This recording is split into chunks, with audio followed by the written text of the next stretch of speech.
Yeah, I realized that there were many passengers who were failing to book buses on time, and they were falling in the hands of such guys. Therefore, they were losing money. So I said to myself, I think there has to be a better way people book bus tickets. The problem that Yuga Bus is addressing is the inconvenience that passengers have to go through in being able to book bus tickets. The whole inconvenience of you lining up at bus stations. The whole inconvenience of you having to go through the crazy traffic jam to be able to reach the bus station. The whole challenge of you having to move from bus to bus, trying to find out which bus has space and which one does not have space. The whole challenge of you having to ask yourself how much do they charge, which buses go to this particular destination. Each single day I see people asking, which bus goes to this town? And I'm like, okay, just check it out on your phone. So all that entire problem that people face in using buses is what Yuga Bus is addressing through our digital products. So Yuga Bus will display a screen where you're supposed to put in where you're coming from and where you are going. Now let's assume you're going to Kisoro.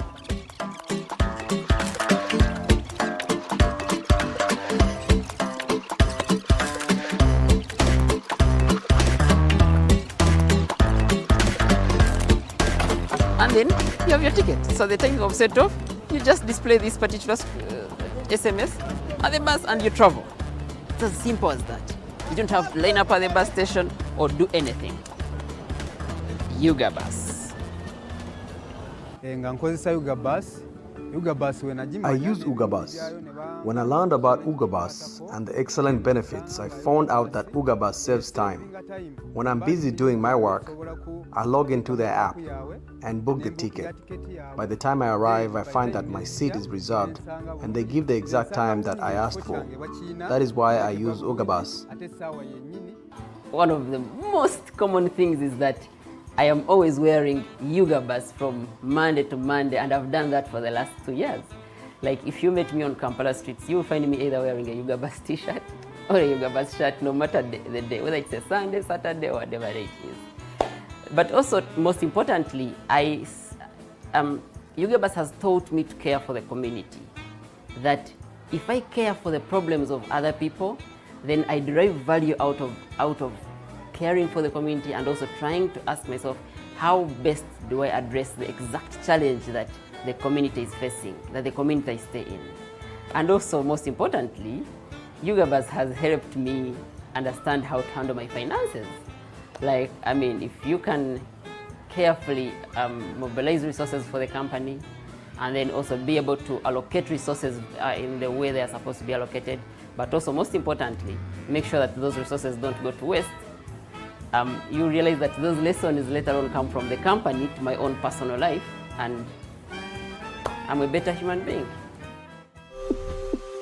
The advice to someone who wants to be an entrepreneur, who wants to start something, is first to find that thing. You have to find it, you have to like it, and you have to find negative people to try to break you down. You have to go in a shaking environment. We call it piscine, like it's a pool. You go in a pool, when you are alive on the other side means you are good. So that's the first thing. You have to see something you believe in and which you can be shaken. For someone who wants to become an entrepreneur, I think the best advice for them is to start. They just can't wait to have everything. You can't wait to have the right team, you can't wait to have the money, you can't wait to have the right idea. You just start. Eventually the idea modifies itself, the customers modify themselves, and even the right team comes on board when the problem you are solving is actually in existence. It's important to have some experience when it comes to running a business. And I always say, volunteer. If you can't find a job, volunteer to work with somebody who you admire and learn how to run a business. The second thing is to be ready to work, because nothing is magic here. Everyone who arrives somewhere is working day and night. You sleep when you have to sleep, not when you need or someone is telling you. You sleep when it's the time to sleep. At that time, you really work hard, because you are not alone. Your competitors are not sleeping. They have more resources. So have the passion, have that thing you want you like, then go for it. Go for it. Don't wait funds. Don't wait positive people to tell you. Just you have to believe and go for it. Like I remember when we were just starting out, I used to think that the moment you have an idea, you're successful. Until when I realized that, oh my God, an idea is just 2% of the entire venture. And then I thought to myself, okay, if we have the mobile app, then we are done. Until I realized that, oh, the app is just 10% of the work. Then I used to think that, you know what, if you build a very great product, customers will respond. No, instead you find the customer, address their problem, and then they come on board eventually. When the idea comes, please test it.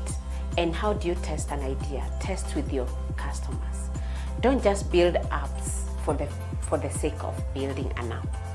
An app, an application or technology is supposed to solve problems. It's not supposed to be the business. So you need to identify the problems that you're solving and then build technology to solve that problem.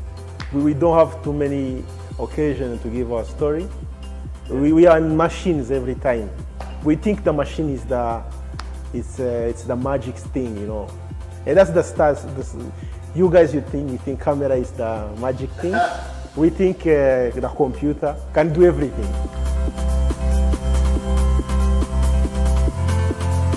Overpower